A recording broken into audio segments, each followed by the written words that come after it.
Sweden में एक मुसलमान ने ही क्यों जलाया कुरान? अभिव्यक्ति की आजादी, स्वीडन ने कीमत चुका दी।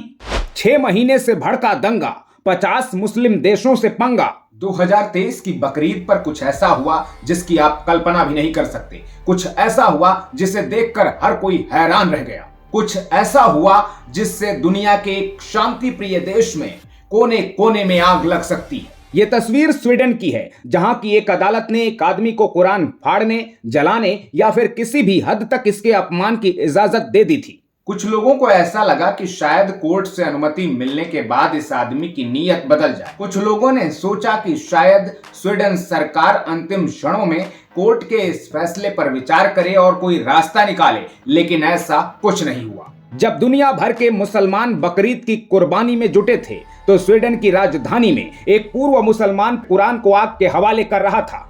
जानकर हैरानी होगी, लेकिन स्वीडन में कुरान को जलाने वाला एक मुस्लिम ही है। पूरा नाम सलमान सबा मट्टी मोमिका, उम्र 37 साल, जो कि स्वीडन में इराक का शरणार्थी है। मोमिका 2 साल पहले ही स्वीडन में सेटल हुआ है। अदालत से कुरान जलाकर और फाड़कर प्रदर्शन की इजाजत मांगी थी। मोमिका ने लोकतंत्र और अभिव्यक्ति की आजादी की दलील दी थी। स्टॉकहोम की सेंट्रल मस्जिद के सामने 200 लोगों की मौजूदगी में कुरान जलाने वाले मोमिका ने कहा, मैं मानता हूं कि कुरान मानवता के लिए सबसे खतरनाक किताब है। कुरान पूरी दुनिया में बैन होनी चाहिए। जब एक स्टेटमेंट पर कई लोगों की जान चली गई, तो साफ है कि मोमिका ने मस्जिद के सामने बकरीद के दिन कुरान जलाकर अपनी मौत को दावत दी है। स्वीडन की कोर्ट ने भले ही फैसले में कहा था कि यहाँ सुरक्षा का इतना बड़ा खतरा नहीं है, लेकिन इतना तय है कि स्वीडन को इसकी बहुत बड़ी कीमत चुकानी पड़ेगी। इस्लामिक देशों के संगठन के साथ ईरान, इराक, सऊदी अरब और मिस्र ने कड़ी आपत्ति जताई है।